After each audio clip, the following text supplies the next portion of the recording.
Hello friends, नमस्कार, जय हिंद, वंदे मातरम। स्वागत है आपका हमारे चैनल पर नालंदा ऑनलाइन स्टडी पॉइंट में। दोस्तों, कैसे हैं आप सभी लोग?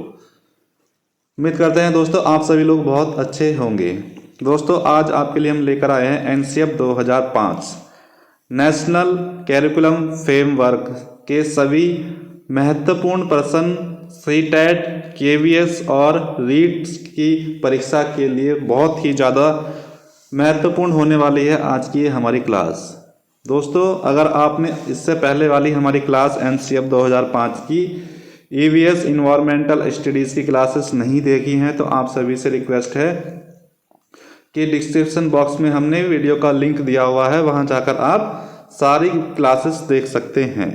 ठीक है दोस्तों, उम्मीद करते हैं आपको हमारी बात समझ में आ गई है। दोस्तों, जो भी चैनल पर पहली बार आया उन सभी से रिक्वेस्ट है कि ये चैनल आपका है, इसको आप ज़्यादा से ज़्यादा सब्सक्राइब करें और जितनी भी वीडियो आपको मिलती हैं उन वीडियो को लाइक और शेयर अवश्य कर दें। ठीक है दोस्तों, साथ ही साथ आपको बेल आइकन का बटन भी अवश्य दबाना है ताकि आपको आने वाली सभी वीडियो का नोटिफिकेशन टाइम पर मिलता रहे। ठीक है दोस्तों, तो बढ़ते हैं आज के अपने पहले प्रश्न की ओर। ये रहा आप लोगों के सामने आज का हमारा पहला प्रश्न। क्वेश्चन नंबर 1, राष्ट्रीय पाठ्यचर्या की रूपरेखा 2005 का उत्तरण निम्न में से किससे है? Option number A Gitanjali, option number B है दोस्तों सभ्यता और प्रगति, ऑप्शन नंबर सी है विज्ञान और तकनीक, और दोस्तों ऑप्शन नंबर डी हमारे पास है गोदान। बताइए दोस्तों इसका सही उत्तर क्या होगा? 30 क्वेश्चन आपके लिए हम लेकर आए हैं आज की क्लास में। अगर आपने 30 में से 25 क्वेश्चन ठीक कर दिए हैं तो इसका मतलब यह है कि आपकी ईवीएस बहुत ही अच्छी है, आपकी सीडीपी बहुत ही आपकी ईवीएस और पेडागोजी बहुत ही अच्छी है। आपका स्कोर कितना रहा है 30 में से, वह भी आपको कमेंट बॉक्स में अवश्य लिखना है और सभी क्वेश्चन के उत्तर भी आपको कमेंट में अवश्य लिखने हैं। तो दोस्तों इसका सही उत्तर बताइए क्या होगा क्वेश्चन नंबर 1। तो दोस्तों, राष्ट्रीय पाठ्यचर्या की रूपरेखा 2005 का उत्तरण सभ्यता और प्रगति नामक रविन्द्रनाथ टैगोर के नियम से लिया गया है। ठीक है दोस्तों, बढ़ते हैं अपने अगले प्रश्न की ओर। इसका हमारा ऑप्शन नंबर बी बिल्कुल सही उत्तर है। नेक्स्ट प्रश्न है दोस्तों हमारा क्वेश्चन नंबर 2। ये रहा आपके सामने क्वेश्चन नंबर 2। क्वेश्चन नंबर 2 है दोस्तों हमारे सामने, ये रहा राष्ट्रीय पाठ्यचर्या की रूपरेखा के दिशा निर्देश के अंतर्गत आता है। ऑप्शन ए ज्ञान को स्कूल के बाहरी जीवन से जोड़ना, ऑप्शन बी पढ़ाई रटन प्रणाली से मुक्त हो, ऑप्शन सी है दोस्तों परीक्षा को अपेक्षाकृत सरल बनाना, और ऑप्शन डी हमारे पास है उपरोक्त सभी। तो दोस्तों बताइए इसका सही उत्तर क्या होगा? राष्ट्रीय पाठ्यचर्या की रूपरेखा के दिशा निर्देश के लिए अंतर्गत आता है। बताइए कौन कौन से आते हैं इसके अंतर्गत एनसीएफ 2005 के अकॉर्डिंग। तो दोस्तों एनसीएफ 2005 के अकॉर्डिंग ज्ञान को बाहरी ज्ञान से जोड़ना चाहिए, यह बात भी हमारी बिल्कुल सही है एनसीएफ 2005 के अनुसार। और पढ़ाई रटन प्रणाली से बिल्कुल मुक्त हो, बच्चे को हमें रटाना नहीं है बल्कि उनको वास्तविक जीवन से जोड़कर हमें शिक्षा ग्रहण करानी है। और ऑप्शन सी है अपेक्षा को अपेक्षाकृत सरल बनाना। दोस्तों बच्चों को हमें ऐसे पढ़ाना है कि बच्चों को बहुत ही सरल लगे। हमें नई नई तकनीकों के माध्यम से बच्चों को सरल पढ़ाना है ताकि उनको पढ़ने में बहुत आसानी हो। और ऑप्शन डी हमारे पास है उपरोक्त सभी। तो इस तरह दोस्तों हमारे सभी के सभी उत्तर हमारे बिल्कुल सही होंगे, ऊपर के तीनों। ऑप्शन नंबर डी हमारा बिल्कुल सही उत्तर है। बढ़ते हैं अपने नेक्स्ट प्रश्न की ओर। क्वेश्चन नंबर 2 के बाद हमारे पास है क्वेश्चन नंबर 3। ये रहा दोस्तों क्वेश्चन नंबर 3 आप लोगों के सामने। Question number 3। तो दोस्तों क्वेश्चन नंबर 3 ये रहा राष्ट्रीय पाठ्यचर्या की रूपरेखा 2005 के मार्गदर्शक सिद्धांतों के विषय में सत्य कथन है। बताइए दोस्तों, इनमें से कौन सा सत्य कथन है? ऑप्शन नंबर ए पाठ्य चर्चा पाठ्य पुस्तक पर केंद्रित होनी चाहिए। ऑप्शन नंबर बी है अधिगम की प्रक्रिया के अंतर्गत ना समझ आने वाली अवधारणाओं को ध्यान में रखना चाहिए। ऑप्शन नंबर बी सी है दोस्तों स्कूल में प्राप्त ज्ञान को बाहरी ज्ञान से जोड़ा जाना चाहिए। और ऑप्शन नंबर डी है ऐसी अधिभावी पहचान की अवहेलना करनी चाहिए जो राष्ट्रीय चिंताओं पर आधारित हो। तो दोस्तों बताइए इसका सही उत्तर क्या होगा क्वेश्चन नंबर 3 का?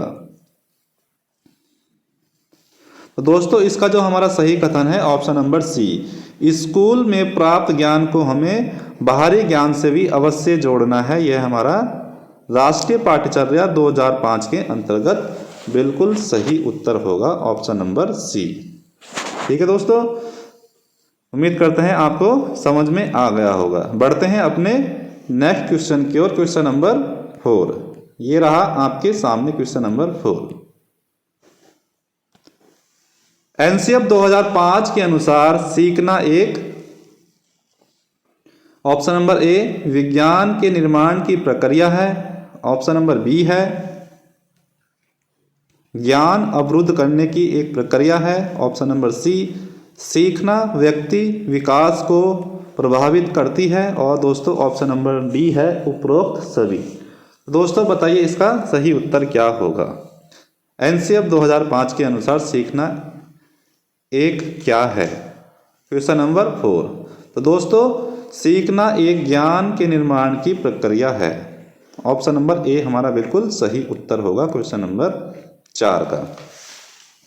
दोस्तों CTET, UPTET, SUPERTET, KVS, REET इन सभी के लिए नवोदय की जितनी भी भर्ती होती है उन सभी के लिए एनसीएफ 2005 बहुत ही ज़्यादा इम्पोर्टेंट एक आपका सब्जेक्ट है, बहुत ही ज़्यादा।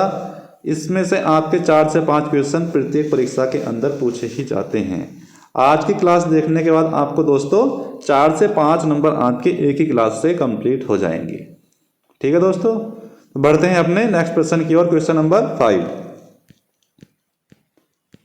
क्वेश्चन नंबर 5 दोस्तों ये रहा।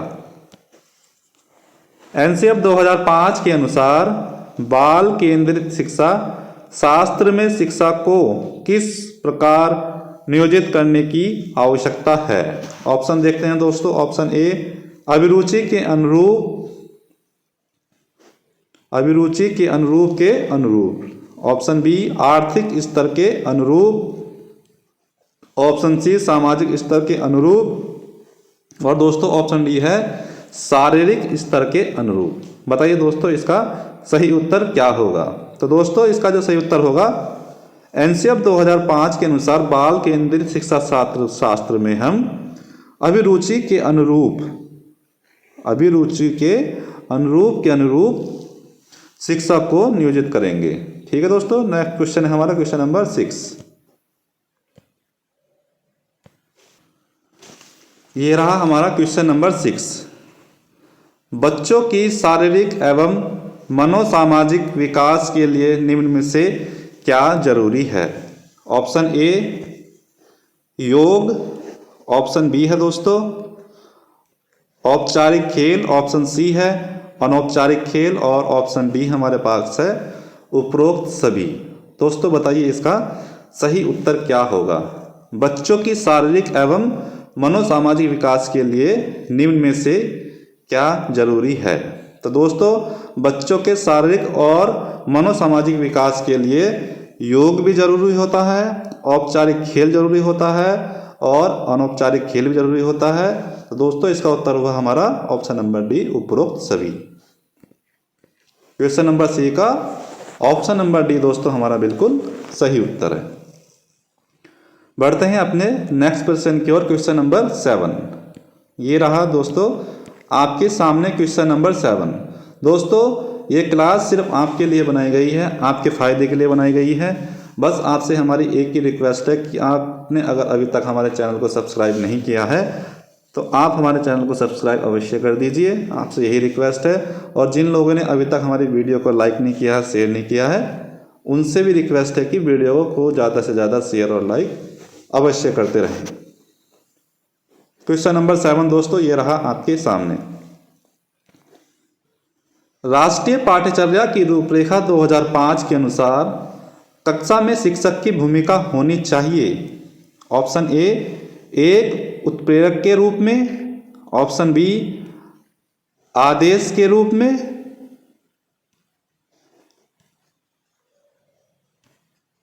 और ऑप्शन सी है दोस्तों एक नेता के रूप में, और ऑप्शन डी हमारे पास है उपरोक्त से कोई भी नहीं। क्वेश्चन नंबर 7 दोस्तों, राष्ट्रीय पाठ्यचर्या की रूपरेखा 2005 के अनुसार कक्षा में एक शिक्षक की जो भूमिका होगी दोस्तों, वह एक उत्प्रेरक के रूप में होगी। ऑप्शन नंबर ए हमारा बिल्कुल सही उत्तर है क्वेश्चन नंबर 7 का। बढ़ते हैं अपने नेक्स्ट क्वेश्चन की ओर। क्वेश्चन नंबर 7 के बाद हमारे पास है दोस्तों क्वेश्चन नंबर 8। क्वेश्चन नंबर 8 दोस्तों ये रहा आप लोगों के सामने। राष्ट्रीय पाठ्यचर्या की रूपरेखा 2005 के अनुसार सत्य नहीं है। ऑप्शन ए, सभी बच्चों में सीखने की क्षमता होती है। ऑप्शन बी है, सभी बच्चे स्वभाव से सीखने हेतु प्रेरित रहते हैं। ऑप्शन सी, सभी बच्चे व्यक्तिगत स्तर पर एक ही तरह से सीखते हैं। और ऑप्शन डी है दोस्तों, स्कूल के भीतर एवं बाहर दोनों जगह सीखने की प्रक्रिया चलती रहती है। तो दोस्तों बताइए इसमें से सत्य कथन कौन सा नहीं है। Question number 8। तो दोस्तों सभी बच्चों में सीखने की क्षमता होती है, यह बात बिल्कुल हमारी सत्य है। सभी बच्चे स्वभाव से ही सीखने हेतु प्रेरित रहते हैं, ये बात भी बिल्कुल सत्य है। और ऑप्शन डी है, स्कूल के भीतर और बाहर दोनों जगह सीखने की प्रक्रिया चलती रहती है, यह बात भी बिल्कुल सही है। ऑप्शन सी जो है दोस्तों, बच्चे व्यक्तिगत स्तर पर एक ही तरह से सीखते हैं, एक ही तरह से, ये होगी हमारी फाउंडेशन। तो ये उत्तर हमारा बिल्कुल गलत है। ऑप्शन नंबर सी हमारा बिल्कुल सही उत्तर होगा। राष्ट्रीय पाठ्यचर्या 2005 के अनुसार यह कथन हमारा सत्य नहीं है। बढ़ते हैं दोस्तों अपने नेक्स्ट प्रश्न की ओर। क्वेश्चन नंबर 8 के बाद हमारे पास है क्वेश्चन नंबर 9। ये रहा आप लोगों के सामने क्वेश्चन नंबर 9। एनसीएफ 2005 के अनुसार भाषाई अल्पसंख्यक वाले वर्गों के बच्चों को किस भाषा में शिक्षा दी जानी चाहिए। ऑप्शन ए है दोस्तों उनकी मातृभाषा में, ऑप्शन बी है अंग्रेजी में, ऑप्शन सी हिंदी में, और दोस्तों ऑप्शन डी है उपरोक्त सभी में। एनसीएफ 2005 के अनुसार अल्पसंख्यक वाले वर्गों के बच्चों को हम सिर्फ उनकी मातृभाषा में ही शिक्षा उपलब्ध कराएंगे। ऑप्शन नंबर ए हमारा सही होगा, ना कि ऑप्शन नंबर डी। ठीक है दोस्तों, बच्चा जो सीखता है अपनी मातृभाषा में सबसे आसानी के साथ सीख जाता है। अगर बच्चे को हिंदी आती है और हम उसको इंग्लिश में पढ़ाने लगे तो वह बच्चा जल्दी नहीं सीख पाएगा, उसको सीखने में बहुत कठिनाइयाँ महसूस होंगी, उसके सामने बहुत ही ज़्यादा कठिनाइयाँ आएंगी। तो इसलिए हम बच्चे की उसको जो भी उसकी मातृभाषा होगी उसी में हम बच्चे को शिक्षा देंगे, पढ़ाएंगे। इसका दोस्तों ऑप्शन नंबर ए बिल्कुल सही उत्तर है। क्वेश्चन नंबर 9 के बाद चलते हैं दोस्तों क्वेश्चन नंबर 10 है हमारा। विभिन्न विवेचनात्मक शिक्षा शास्त्र खुले विमर्श और विविध दृष्टिकोण के माध्यम से डैश लेने की प्रक्रिया को सरल बनाता है। ऑप्शन ए है दोस्तों सामूहिक निर्णय, ऑप्शन बी एकल निर्णय, ऑप्शन सी स्वार निर्णय, और दोस्तों ऑप्शन डी हमारे पास है इनमें से कोई भी नहीं। बताइए दोस्तों इसका जो सही उत्तर है वह क्या होगा। विभिन्न विवेचनात्मक शिक्षा शास्त्र खुले विमर्श और विविध दृष्टिकोण के माध्यम से डैश लेने की प्रक्रिया को सरल बनाता है। तो दोस्तों इसका जो सही उत्तर होगा ऑप्शन नंबर ए। विभिन्न विवेचनात्मक शिक्षाशास्त्र खुले विमर्श और विविध दृष्टिकोण के माध्यम से सामूहिक निर्णय लेने की प्रक्रिया को सरल बनाता है। ऑप्शन नंबर ए बिल्कुल हमारा सही उत्तर होगा क्वेश्चन नंबर 10 का। बढ़ते हैं दोस्तों अपने नेक्स्ट क्वेश्चन की ओर। क्वेश्चन नंबर 11 ये रहा दोस्तों क्वेश्चन नंबर 11।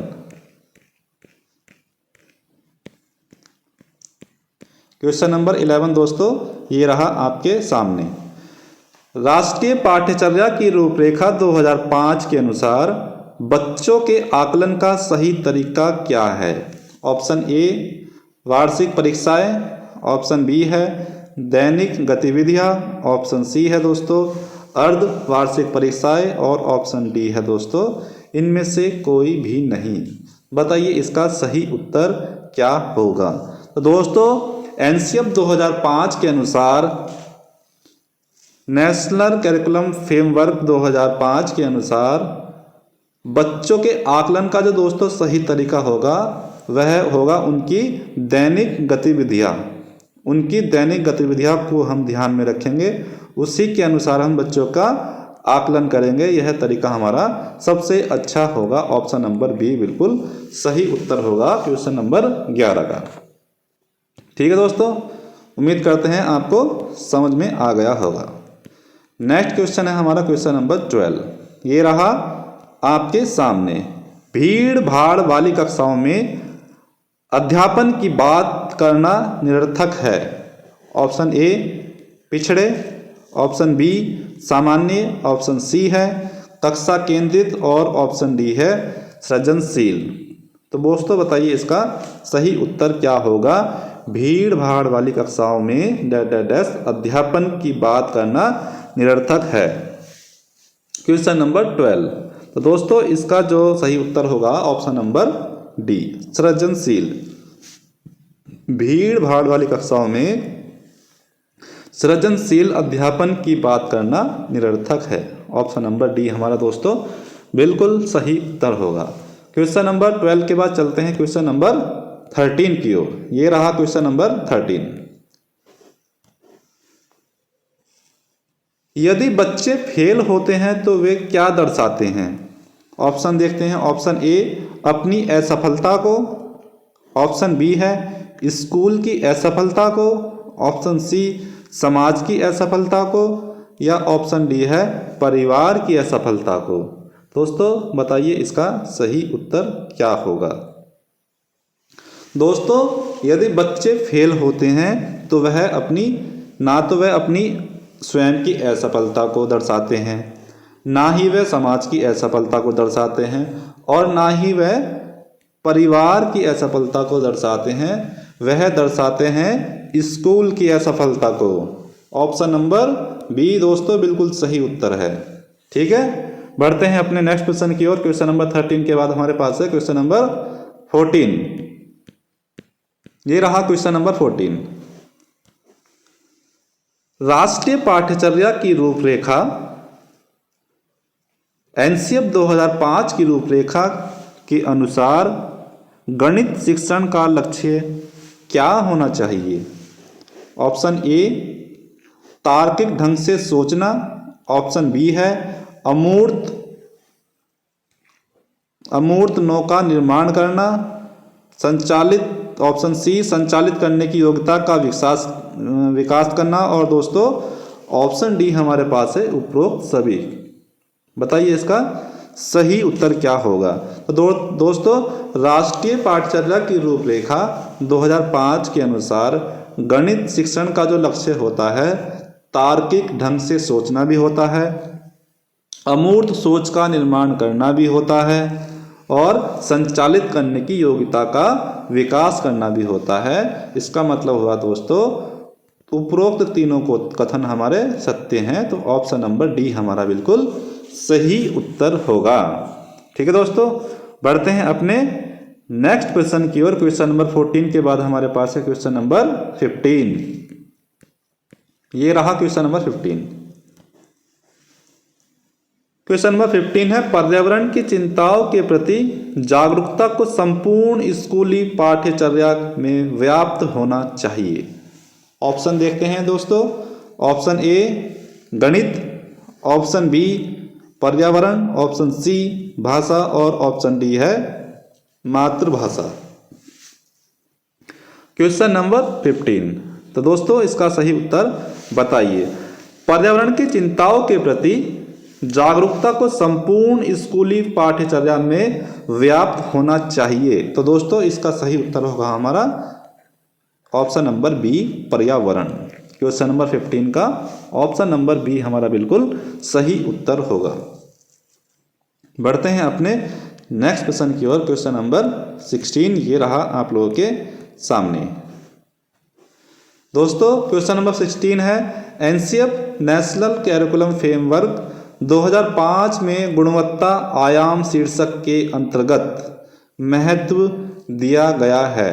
ऑप्शन ए भौतिक संसाधनों को, ऑप्शन बी शिक्षित और अभिप्रेरित अध्यापकों को, ऑप्शन सी है बालकों के लिए ज्ञान के संदर्भ में संरचित अनुभवों को, और ऑप्शन डी बालकों के लिए संरचित अनुभव एवं पाठ्यक्रम में सुधार को।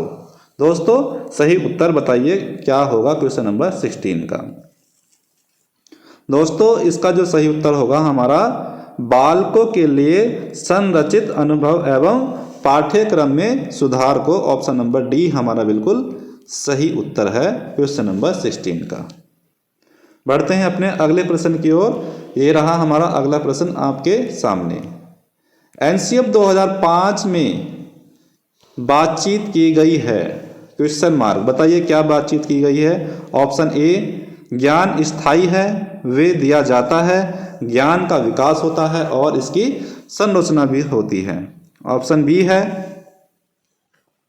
शैक्षिक केंद्र से विषय केंद्र पर है।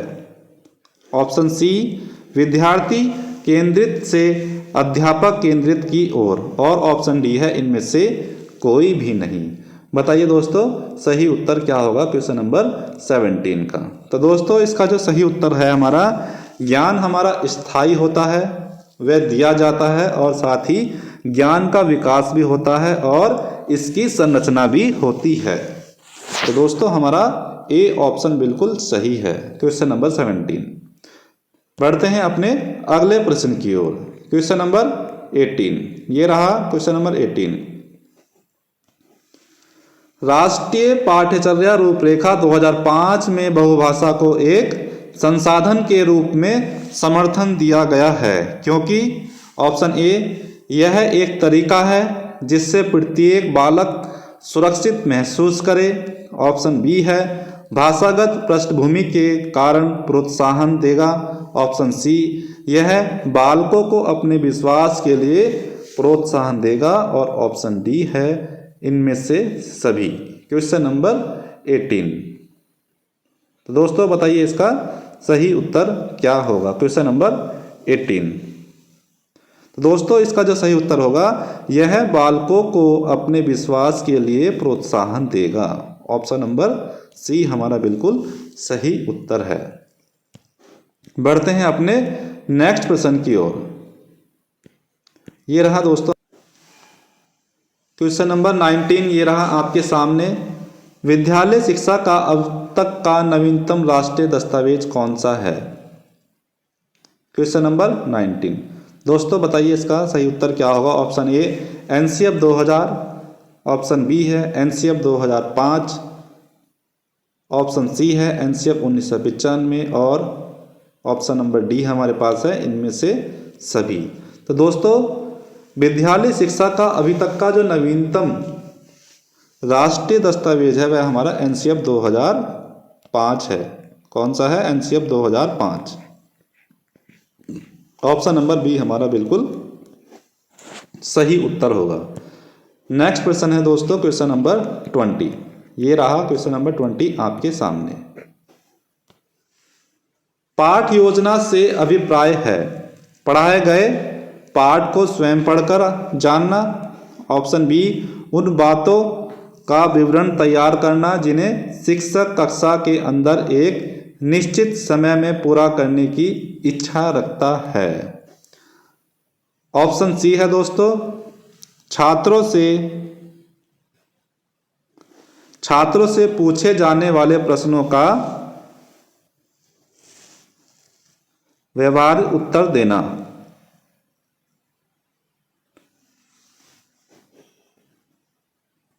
प्रश्नों का परिवार उत्तर तैयार करना। थोड़ी टाइपिंग में मिस्टेक हो गई है, ठीक है। और ऑप्शन डी है, छात्रों से पूछे जाने वाले सभी प्रश्नों की सूची तैयार करना। बताइए पाठ योजना से हमारा क्या अभिप्राय है। Question number 20। तो दोस्तों पाठ योजना से हमारा अभिप्राय है उन सभी बातों का विवरण तैयार करना जिन्हें शिक्षक कक्षा में या कक्षा के अंदर एक निश्चित समय में पूरा करने की इच्छा रखता है। तो ऑप्शन नंबर बी हमारा दोस्तों बिल्कुल सही उत्तर होगा। Question number 20। चलते हैं अपने नेक्स्ट क्वेश्चन की ओर। क्वेश्चन नंबर 21 ये रहा दोस्तों आपके सामने। परिवार, क्वेश्चन नंबर 21 दोस्तों ये रहा, आपके विचार से पाठ्यक्रम।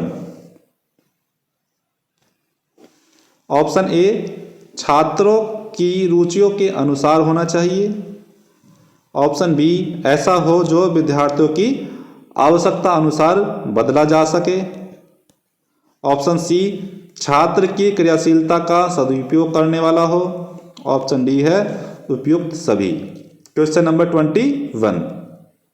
तो दोस्तों आपके विचार से जो पाठ्यक्रम होना चाहिए छात्रों की रुचियों के अनुसार भी होना चाहिए, ऐसा हो जो विद्यार्थियों की आवश्यकता के अनुसार उसमें चेंज किया जा सके, उसे बदला जा सके। और ऑप्शन सी है, छात्र की क्रियाशीलता का सदुपयोग करने वाला हमारा पाठ्यक्रम होना चाहिए। तीनों के तीनों उत्तर हमारे बिल्कुल सही हैं। तो उपयुक्त ऑप्शन नंबर डी बिल्कुल हमारा सही उत्तर होगा क्वेश्चन नंबर 21 का। दोस्तों नेक्स्ट क्वेश्चन है हमारा क्वेश्चन नंबर 22। ये रहा क्वेश्चन नंबर 22। राष्ट्रीय पाठ्यचर्या रूपरेखा 2005 के अनुसार परीक्षा सुधारों में निम्नलिखित में से किस सुधार को सुझाया गया है। ऑप्शन देखते हैं। ऑप्शन ए, खुली पुस्तक परीक्षा। ऑप्शन बी, सतत निरंतर मूल्यांकन। ऑप्शन सी, सामूहिक कार्य मूल्यांकन। और ऑप्शन डी, सभी। बताइए दोस्तों सही उत्तर क्या होगा। राष्ट्रीय पाठ्यचर्या रूपरेखा 2005 के अंतर्गत परीक्षा सुधार में खुली पुस्तक परीक्षा का सुधार भी सुझाया गया है, सतत निरंतर मूल्यांकन का भी और सामूहिक कार्य मूल्यांकन का भी। इसका मतलब हुआ दोस्तों ये सभी। ऑप्शन नंबर डी हमारा बिल्कुल सही उत्तर होगा क्वेश्चन नंबर 22 का। बढ़ते हैं अपने अगले प्रश्न की ओर। क्वेश्चन नंबर 23 ये रहा क्वेश्चन नंबर 23। निम्नलिखित में से कौन सा सिद्धांत पाठ्य योजना में शामिल नहीं है। ऑप्शन ए, उद्देश्यों की स्पष्टता। ऑप्शन बी, शिक्षक का ज्ञान। ऑप्शन सी, योजना की दृढ़ता। और ऑप्शन डी, शिक्षार्थियों का ज्ञान। Question number 23। बताइए दोस्तों इसका सही उत्तर क्या होगा। तो दोस्तों इसका जो सही उत्तर होगा, पाठ योजना में जो हमारा शामिल नहीं होता है योजना की दृढ़ता। ऑप्शन नंबर सी बिल्कुल सही उत्तर होगा, ऑप्शन नंबर सी। बढ़ते हैं अगले प्रश्न की ओर। ये रहा हमारे सामने अगला प्रश्न। राष्ट्रीय पाठ्यचर्या रूपरेखा 2005 की संस्तुतियों के अनुसार कक्षा एवं कक्षा 2 के विद्यार्थियों के लिए मूल्यांकन एक तरीका होना चाहिए। ऑप्शन ए, लिखित परीक्षण के आधार पर। ऑप्शन बी, मौखिक परीक्षण के आधार पर। ऑप्शन सी, लिखित एवं मौखिक परीक्षण के आधार पर। और ऑप्शन डी है प्रेषण के आधार पर। बताइए दोस्तों सही उत्तर क्या होगा।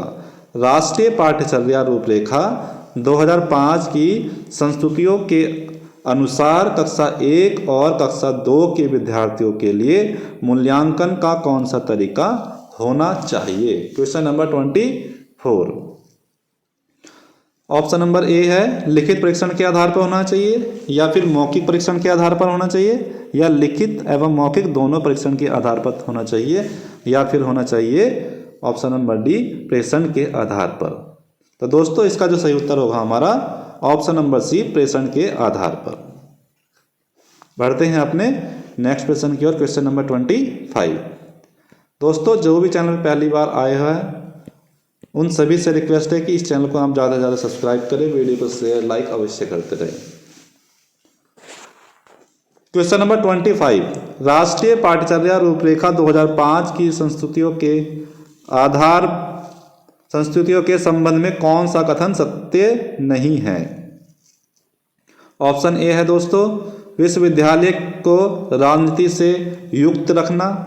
ऑप्शन बी ज्ञान को बाह्य जीवन से जोड़ना। ऑप्शन सी राष्ट्र के प्रजातांत्रिक मूल्यों का सम्मान करना। और ऑप्शन डी है परीक्षाओं में लचीलापन। Question number 25। दोस्तों बताइए इसका सही उत्तर क्या होगा? राष्ट्रीय पाठ्यचर्या रूपरेखा 2005 की संस्तुतियों के संबंध में कौन सा कथन सत्य नहीं है? तो दोस्तों परीक्षाओं में लचीलापन भी होना चाहिए, राष्ट्र के प्रजातांत्रिक मूल्यों का सम्मान भी होना चाहिए, ज्ञान को बाह्य जीवन से भी जोड़ना चाहिए और विश्वविद्यालय को राजनीति से युक्त रखना चाहिए। यह कथन हमारा गलत है। तो हमारा दोस्तों ऑप्शन नंबर ए सही उत्तर होगा इसका। क्वेश्चन नंबर 25 का ऑप्शन नंबर ए बिल्कुल हमारा सही उत्तर होगा। बढ़ते हैं अपने नेक्स्ट क्वेश्चन की ओर, क्वेश्चन नंबर 26। राष्ट्रीय पाठ्यचर्या की रूपरेखा 2005 के अनुसार एक शिक्षक की भूमिका क्या होनी चाहिए? ऑप्शन ए संप्रेषण और व्याख्याता की। ऑप्शन बी सुगमकर्ता की। ऑप्शन सी निर्देशन की। और ऑप्शन डी है तालमेल बैठाने वाले की। क्वेश्चन नंबर 26 बताइए दोस्तों इसका सही उत्तर क्या होगा? दोस्तों राष्ट्रीय पाठ्यचर्या रूपरेखा 2005 के अनुसार एक शिक्षक की जो भूमिका होती है वह होती है सुगमकर्ता की। ऑप्शन नंबर बी हमारा बिल्कुल सही उत्तर होगा क्वेश्चन नंबर 26 का। दोस्तों आज की क्लास एनसीएफ 2005 को पढ़ने के बाद आपको किसी और क्लास को पढ़ने की ज़रूरत नहीं पड़ेगी। सारे के सारे क्वेश्चन हमने एनसीएफ 2005 से लिए गए हैं। बार बार घुमा फिरा कर यही क्वेश्चन रिपीट होते रहते हैं। बस आपको ध्यान से पढ़ना है एक क्लास को।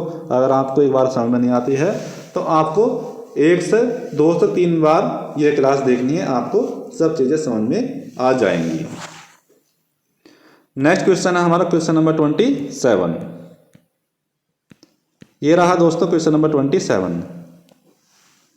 दबाव को कम करने एवं परीक्षाओं में सफलता पाने के लिए आवश्यक है। ऑप्शन ए कम अवधि की परीक्षाओं में अंतरण। ऑप्शन बी है विद्यालय शिक्षा की विभिन्न चरणों में परीक्षाओं का आयोजन। ऑप्शन सी है दोस्तों वार्षिक एवं अर्धवार्षिक परीक्षाएं एवं एजेंसियों की स्थापना या स्थापन। और ऑप्शन डी है दोस्तों विभिन्न प्रवेश परीक्षाओं के लिए विभिन्न एजेंसियों की स्थापना। तो दोस्तों बताइए इसका सही उत्तर क्या होगा क्वेश्चन नंबर 27। तो दोस्तों इसका जो सबसे अच्छा उत्तर हमारे पास है कम अवधि की परीक्षाओं में अंतरण। ऑप्शन नंबर ए बिल्कुल सही उत्तर होगा क्वेश्चन नंबर 27 का। नेक्स्ट क्वेश्चन है दोस्तों हमारा क्वेश्चन नंबर 28। राष्ट्रीय पाठ्यचर्या 2005 एनसीएफ 2005 कौन तैयार करता है? Option A NCTE. Option B NCERT. Option C SCERT. और ऑप्शन डी है दोस्तों सीबीएसई। बताइए इसका सही उत्तर क्या होगा? तो दोस्तों राष्ट्रीय पाठ्यचर्या 2005 एनसीईआरटी के द्वारा तैयार किया गया था। ये बात भी आपको ध्यान में रखनी है। क्वेश्चन नंबर 28 का ऑप्शन नंबर बी बिल्कुल सही उत्तर होगा। और ये रहा क्वेश्चन नंबर 29। आपकी समझ से एक अध्यापक के लिए कौन सा कौशल होना अति आवश्यक है? ऑप्शन ए, बच्चों को ज्ञान के लिए प्रोत्साहित करना, बच्चों को ज्ञान की खोज के लिए प्रोत्साहित करना, बच्चों के लिए सभी सूचना तैयार रखना, बच्चों से विषय वस्तु का स्मरण कराने की योग्यता रखना। ऑप्शन डी है, बच्चों को परीक्षा में अच्छे प्रदर्शन के योग्य बनाना। तो दोस्तों बताइए इसका सही उत्तर क्या होगा? दोस्तों, एक अध्यापक के अंदर जो सबसे आवश्यक कौशल, अति आवश्यक कौशल होना चाहिए वह होता है बच्चों के ज्ञान की खोज के लिए प्रोत्साहित करना, उनको मोटिवेशन करना। ठीक है, उसके ज्ञान को बच्चों के ज्ञान से, बच्चों के ज्ञान को बच्चों के वास्तविक जीवन से जोड़ना। Question number 30। और दोस्तों यह है आज का हमारा अंतिम प्रश्न, ये रहा आपके सामने। शिक्षक शिक्षण का कार्य करते समय परिवेश की घटनाओं को रुचिकर ढंग से प्रस्तुत करता है। शिक्षक एक शैक्षणिक उद्देश्य है। ऑप्शन ए, परिभाषाओं की स्पष्ट व्याख्या। ऑप्शन बी, कठिन शब्दावली की परिवेश के साथ व्याख्या। ऑप्शन सी, अमूर्त अवधारणाओं को वीडियो द्वारा समझाना। और ऑप्शन डी, कठिन विषय वस्तु को सरलता के साथ पढ़ाना। तो बताइए दोस्तों इसका सही उत्तर क्या होगा क्वेश्चन नंबर 30 का? शिक्षण, दोस्तों शिक्षक शिक्षण का कार्य करते समय परिवेश की घटनाओं को रुचिकर ढंग से प्रस्तुत करता है। शिक्षक एक शैक्षणिक उद्देश्य क्या है? तो दोस्तों इसका सही उत्तर होगा ऑप्शन नंबर डी, कठिन विषय वस्तु को सरलता के साथ पढ़ाना। ऑप्शन नंबर डी बिल्कुल सही उत्तर होगा। तो दोस्तों यह थी हमारी एनसीएफ 2005 की क्लास। यह क्लास आपको CTET, super TET, UP TET, all TET, पूरे देश के अंदर कहीं भी कोई एग्ज़ाम होता है शिक्षा टीचिंग से संबंधित, वहाँ पर आपको एनसीएफ 2005 अवश्य काम आएगा। ठीक है दोस्तों, आप सभी लोग हमारे साथ जुड़े, नालंदा परिवार में जुड़ने के लिए आप सभी लोगों का बहुत बहुत धन्यवाद। जिन लोगों ने भी अभी तक हमारा चैनल सब्सक्राइब नहीं किया है उनसे एक ही रिक्वेस्ट है कि आप हमारे चैनल को सब्सक्राइब जरूर कर लीजिए और घंटी वाला बटन भी अवश्य दबा लीजिए ताकि आपको नेक्स्ट क्लास का नोटिफिकेशन टाइम पर मिलता रहे। ठीक है दोस्तों, मिलते हैं आपको जल्दी नेक्स्ट क्लास में। जय हिंद, वंदे मातरम।